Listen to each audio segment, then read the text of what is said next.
नमस्कार। आजकल का ज़माना काफ़ी तेज़ी से बदल रहा है। भारत की बात करें तो भारत भारतीय कल्चर को छोड़कर वेस्टर्न कल्चर को तेज़ी से अपना रहा है। मैं सिर्फ वेशभूषा के माध्यम से बात नहीं कर रहा हूँ, चाहे फिर वो कोई भी चीज़ हो। जैसे विदेशों में क्या होता है कि विदेशों में बच्चे माँ बाप को भूल जाते हैं, विदेशों में एक दूसरे से कोई मतलब नहीं होता, विदेशों में परिवार को इतनी महत्वता नहीं दी जाती है, विदेशों में किसी के प्रति जो है इतनी भावना नहीं होती है जो हमारे भारत में होती है। हमारे भारत में माँ बाप जो है अपने बच्चे को बड़े लाड प्यार से पालते हैं, अच्छी शिक्षा देते हैं, उसको इस पोजीशन तक पहुंचाते हैं कि वो अच्छे बिजनेस करें या तो फिर अच्छी नौकरी करें। लेकिन बच्चे बड़े होकर अब भारत में क्या करने लगे हैं? बच्चे जब पढ़ लिख जाते हैं तो माँ बाप को पूरी तरीके से भूल जाते हैं, या तो फिर वो नौकरियां करने इतने दूर चले जाते हैं कि उनके माँ बाप उनको सालों तक नहीं देख पाते, उनकी राह तकते रहते हैं। जब तक माँ बाप बूढ़े नहीं होते तब तक तो उनके लिए ठीक रहता है, लेकिन जैसे ही वो बूढ़े हो जाते हैं उनका कष्ट और ज़्यादा बढ़ जाता है, क्योंकि अब उनको जरूरत किसी की होती है जो उनके साथ रहे। उनको जरूरत उस बच्चे की होती है जिस बच्चे को उसने लाड़ प्यार से पाला, जिस बच्चे को इतनी अच्छी शिक्षा दी। उनको ये लगता है कि बच्चे को हम शिक्षा देंगे, लाड़ प्यार से पालेंगे तो बच्चा बड़ा होकर हमारा सहारा बनेगा। लेकिन अब भारत में उल्टा होने लगा है। माँ बाप पढ़ाते हैं, बच्चा दूर चला जाता है, फिर माँ बाप बेचारे राह तकते रहते हैं। और यकीन मानिए कई माँ बाप इस भारत में राह तकते तकते भगवान को प्यारे हो जाते हैं। और जो बच्चे विदेशों में बैठे होते हैं उनको वो तो हद पार कर देते हैं। जब माँ बाप मर जाते हैं ना तो विदेशों में बच्चे जो बैठे हुए हैं, कई बच्चे, मैं सबकी बात नहीं कर रहा हूँ, कई बच्चे तो माँ बाप के अंतिम संस्कार में तक नहीं आते। उनको लगता है कि जो नौकरी वो विदेशों में कर रहे हैं, जो धंधा, वो जो बिजनेस उन्होंने, जो साम्राज्य अपना विदेशों में बनाया है, माँ बाप के अंतिम संस्कार में अगर वो जाएंगे तो वह डाउन हो सकता है, उसमें उनके धंधे में कमी आ सकती है, उनकी नौकरी में इफेक्ट पड़ सकता है। अब आप सोच रहे होंगे कि मैं आज इस वीडियो में यह सब आपको क्यों सुना रहा हूं, यह सब क्यों बोल रहा हूं। तो आगे मैं एक वीडियो आपको दिखाने वाला हूं, पहले आप उस वीडियो को देखिए, फिर हम आगे की बात करते हैं।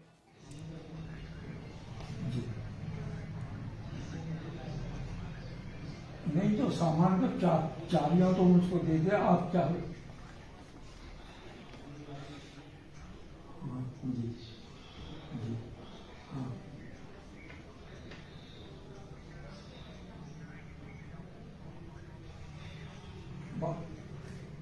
भाई जबरदस्ती क्या, जब आपका व्यवहार खराब है आप मुझको ला आपको दे दो। हेलो, आप एक काम करिए, एक दिन आप आ जाइए इनके पास, ठीक है? चल मेरे मान जाएंगे, पिता है, थोड़ा रोएंगे कराइए। ठीक है, बिल्कुल हमने कह दिया। अब आप जान रहे हो उनकी अवस्था 60 साल से ऊपर की। हाँ मालूम मालूम है।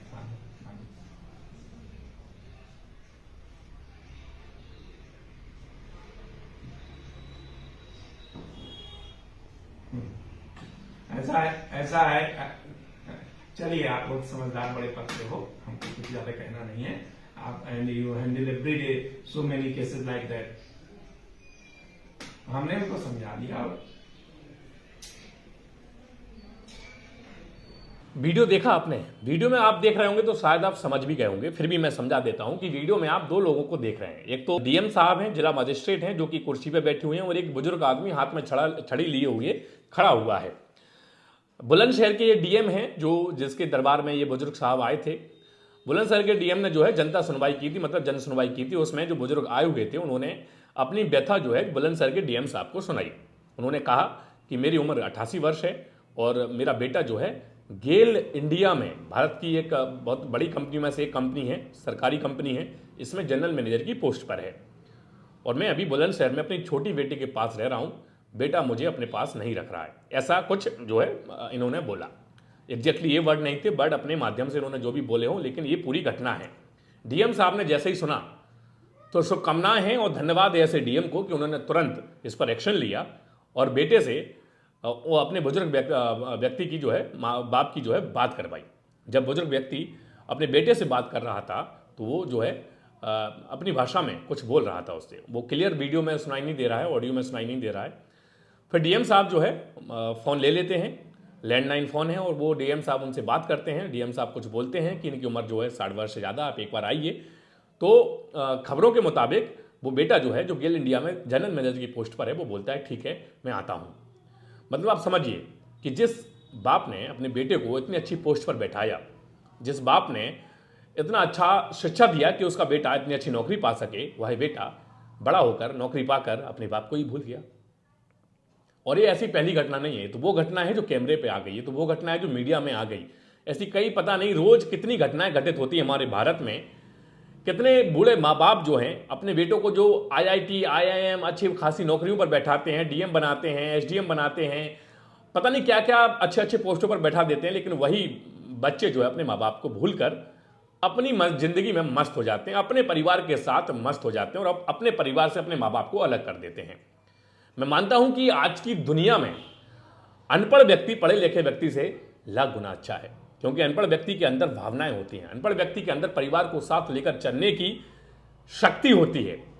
भले वो गरीब हो, भले वो पढ़ा लिखा ना हो, लेकिन उसको इतना पता होता है कि माँ बाप ने उसको बड़ा किया है, तो उसका कर्तव्य है, उसका फर्ज है कि अपने माँ बाप की बुढ़ापे में एक उनका सहारा बने।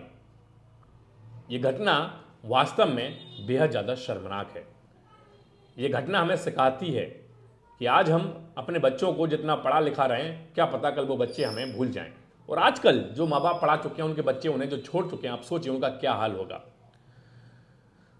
सबसे पहले आप अधिकारी तो बाद में बनते हैं, आप किसी कंपनी के मैनेजर, जनरल मैनेजर बाद में बनते हैं, पहले बेटा ही बन जाइए, वो बहुत बड़ी बात है। उम्मीद है कि जो भी लोग इस वीडियो को देख रहे होंगे, आप लोग क्या सोचते हैं अपने विचार कमेंट बॉक्स में जरूर लिखिएगा। और अगर आपके आसपास कोई भी ऐसा व्यक्ति है जो इस तरीके की हरकत करता है, तो उसको सोशल मीडिया पे फैलाइएगा, शायद उसको शर्म आ जाए और शायद वो लौट कर अपने माँ बाप के पास चला जाए। जय हिंद, वंदे मातरम, भारत माता की जय।